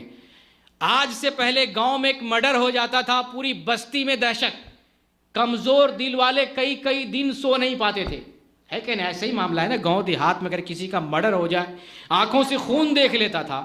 میں تو گاؤں میں کتنے سارے لوگوں کو جانتا ہوں، بچپن میں جادو والے جیسے گردن کاٹ دیتے تھے، جھوٹا خون دکھا دیتے تھے، کتنے لوگ وہیں دھڑام سے گر جاتے ڈر کے مارے۔ آج تو مرڈر کا مرڈر دیکھ رہا ہے، گاؤں میں دیہات میں فرق نہیں پڑتا، گزر جاتا ہے۔ پہلے 2-4 دن نیند نہیں آتی تھی، لوگ کہتے ارے بھائی مجھے خواب میں وہی آ رہا ہے۔ ابھی تو گزر جاتے ہیں، لاش پر قدم رکھ کے گزر رہے ہیں، لوگ قتل کر رہے ہیں، بے خوف ہو کر لوگوں کا قتل ہو رہا ہے، قتل کر رہے ہیں، ڈر اور خوف مٹ گیا ہے۔ ایسے وقت میں آپ پیدا ہو تو اللہ کا ڈر پیدا کریں، ان چیزوں کا خوف مٹ گیا، ان سے ڈرنے کی ضرورت نہیں ہے، تو پھر پیر بابا فقیر قبرستان، یہ مزار، یہ شیطان، یہ بھوت، عورتوں کو بھی میں نصیحت کرتا ہوں، عورتیں بھوت جنات یہ سب چیزوں سے بہت ڈرتی ہیں۔ گھر میں کچھ مل گیا، ابھی ایک بہن نے ہمیں ایک پیپر بھیجا ہے، اس پیپر پہ گھر کے لوگوں کا نام لکھا ہوا ہے، وہ پیپر جو ہے ایک آدمی کی جیب میں تھا، وہ پیپر مجھے بھیجا، کس کا نام ہے، کس نے جادو کیا؟ میرے بھائی ایک کاغذ ہے، جلا دو، پھینک دو، ڈرنے کی ضرورت نہیں ہے۔ اگر تمہارے گھر میں کچھ آ جائے، ناخن آ جائے، بال آ جائے، سیب آ جائے، کچھ پھینک دو، اس کو ڈرنے کی ضرورت نہیں، تمہیں اللہ سے ڈرنا ہے۔ اگر تم ایمان سے، عمل صالح سے، ذکر و اذکار سے، تلاوت سے اپنے آپ کو مزین کیے ہو، کوئی بال بیکا نہیں کر سکتا ہے، کچھ نہیں کرے گا۔ اگر ایسا ہوتا جادوگر کچھ کر لیتا، جادوگرنی کچھ کر لیتی، شیطان جنات ہم کو نقصان پہنچاتے، تو انسان بچتا کدھر؟ تباہ کر دیتا انسانوں کو۔ ایک جادو کر کے پورا بنگلہ دیش میں آپ دیکھیں گے ہزاروں آدمی جادو کرتا ہے، انڈیا میں ہزاروں لوگ جادو کرتے ہیں، یہ انڈونیشیا میں بہت ساری عورتیں ملیں گی جادو جانتی ہیں۔ اگر ایسا ہوتا تو دنیا کے لوگ ختم ہو جاتے، لیکن ایسا کچھ نہیں۔ اللہ انسانوں کو پیدا کر رہا ہے، وہی تربیت کرتا ہے، وہی نگرانی کرتا ہے، وہی زندگی دیتا ہے، وہی موت دیتا ہے۔ بس ایمان آپ کے پاس ہونا چاہیے، ایمان ہے، اللہ کی بندگی کریں، ذکر کریں، قرآن کی تلاوت کریں۔ تو میں نے خاص طور سے بتایا تھا 8 مواقع پر اللہ کا ذکر کرتے ہیں نا، کوئی جنات شیطان بہت کچھ نہیں بگاڑ پائے گا۔ بسم اللہ کر کے گھر میں داخل ہو نا، شیطان بھی ہوگا بھاگ جائے گا۔ قرآن کی تلاوت کریں نا، اگر بسیرا ڈالا ہوا بسیرا اٹھا کے بھاگ جائے گا۔ تو اللہ کے کلام میں، اللہ کے دین میں، اللہ کی بندگی میں طاقت ہے، اسی کے اندر قوت ہے۔ تو اس قرآن کو اگر ہم سمجھ کر پڑھتے ہیں، ایمان مضبوط ہوتا ہے، نصیحت ملتی ہے، اللہ پر ایمان مضبوط ہوتا ہے، اور اللہ کا خوف ہوتا ہے، دنیا کی کسی چیز سے ڈر نہیں ہوتا ہے، اللہ سے خوف محسوس ہوتا ہے، بس اللہ کا ڈر محسوس ہوتا ہے۔ اور پھر یہ جو واقعہ ہمارے اس سورت کو ہم نے پڑھا ہے، اور یہ جو زلزلہ ہمارے سامنے جو ہے پیش آیا ہے، اس سورت سے نصیحت حاصل کریں۔ سورت سے جتنی نصیحتیں مل رہی ہیں کہ خاص طور سے ہم ایمان لائیں کہ اللہ تعالیٰ قیامت ایک دن لائے گا، اللہ تعالیٰ ہمیں دوبارہ مار کر زندگی دے گا، ایمان لائیں، اللہ تعالیٰ ہمارا حساب لے گا، اللہ تعالیٰ قادر ہے، نیکیوں کو وزن کرے گا، حساب کرے گا، ہمارے سامنے ہمارے دستاویز کو، ہمارے ریکارڈ کو پیش کرے گا، زندگی میں جو کچھ کیا وہ سارا پیش کرے گا۔ تو آپ کسی نیکی کو حقیر نہیں سمجھیں، آپ کسی برائی کو حقیر نہ سمجھیں، یہ نہ سمجھیں کہ یہ نیکی بہت چھوٹی ہے، اس کا کوئی فائدہ نہیں، یا کسی برائی کو حقیر نہیں سمجھیں کہ اس کے کرنے سے کوئی نقصان نہیں ہوگا۔ نہ چھوٹی برائی کو بھی ہلکے منا لیں، اور چھوٹی نیکی کو بھی ہلکے میں نہ لیں، اور اسی طریقے سے جو ہے اعمال چونکہ پیش کیے جائیں گے، اعمال وزن کیے جائیں گے، اعمال دکھائے جائیں گے، تو ابھی سے ہم عمل کی تیاری کریں، ابھی سے اچھے اعمال کریں، اللہ پر ایمان لائیں، اللہ سے خوف کھائیں اور عمل کی ابھی سے تیاری کریں، گناہ سے بچیں۔ یہ زمین کا ٹکڑا آپ کے خلاف گواہی دے گا، یہ بدن ہمارے خلاف گواہی دے گا، اور دنیا میں جو بھی چیزیں ہیں ان ساری چیزوں میں کہیں گھوم کر کچھ کر رہے ہیں، ہماری فلم بن رہی ہے۔ اسی لیے غالب نے کہا تھا ساقی شراب پینے دے مسجد میں بیٹھ کر، ساقی شراب پینے دے مسجد میں بیٹھ کر، یا وہ جگہ بتا جہاں خدا نہ ہو۔ ایسی کوئی جگہ نہیں جہاں خدا نہیں۔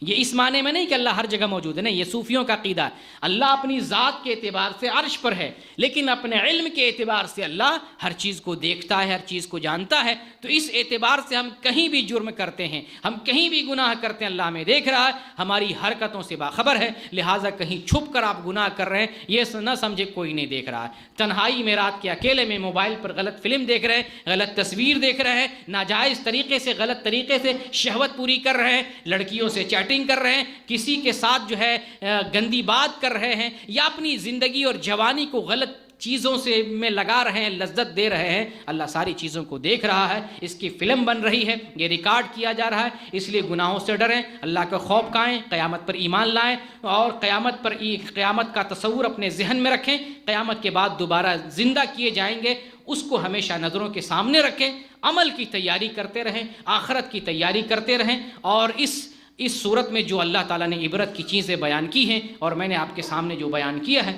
ان چیزوں کو، ان عبرتوں کو اپنی نظروں کے سامنے رکھیں۔ اللہ رب العالمین سے دعا کرتے ہیں بار الہ ہمارے اندر اپنا خوف ڈال دے، اپنی خشیت ڈال دے۔ اے اللہ تو نصیحت کے لیے زلزلے بھیجا ہے، ہمیں نصیحت لینے کی توفیق دے، پوری امت مسلمہ کو اس سے نصیحت لینے کی توفیق دے، مسلمانوں کو بیدار کر دے، مسلمانوں کو جگا دے۔ بار الہ ہم کمزور ہیں، ہم فتنے کے زمانے میں ہیں، ہمارے قدم ڈگمگا جاتے ہیں، ہم جو ہے بہک جاتے ہیں، فتنے کے شکار ہو جاتے ہیں۔ اے اللہ ایمان پر استقامت نصیب فرما، ہمارے ایمان کی حفاظت فرما، ہمارے دین کی حفاظت فرما، عزت و آبرو کی حفاظت فرما، مسلمان امت کی حفاظت فرما۔ اے اللہ جیسے مسلمان پہلے زمانے میں ترقی یافتہ تھے، شان و شوکت والے تھے، قوت و طاقت والے تھے، روب و دبدبہ والے تھے، غلبہ والے تھے، شان والے تھے، اے اللہ مسلمانوں کو پھر سے وہی پرانی شان و شوکت لوٹا دے، مسلمانوں کو غلبہ نصیب فرما۔ اے اللہ اس زمین پر ہمیں نیابت اور خلافت عطا فرما۔ اے اللہ ہماری حفاظت فرما، ہمارے دین کی، ہمارے قرآن کی اور ہمارے مذہب کی حفاظت فرما۔ اے اللہ ہمیں نیکی کرنے کی توفیق دے،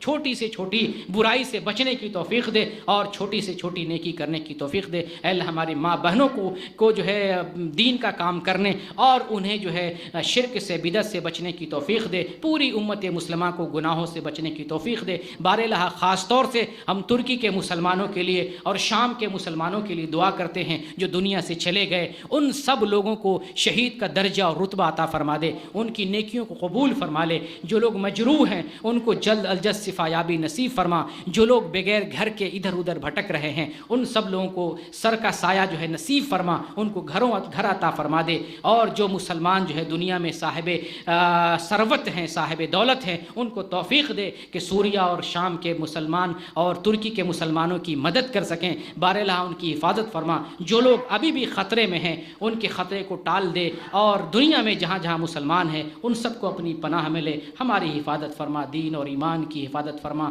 عمل کرنے کی توفیق دے، اور برائی سے ہم سب کی حفاظت فرما۔ آمین۔ وآخر الدعوانا ان الحمد للہ رب العالمین۔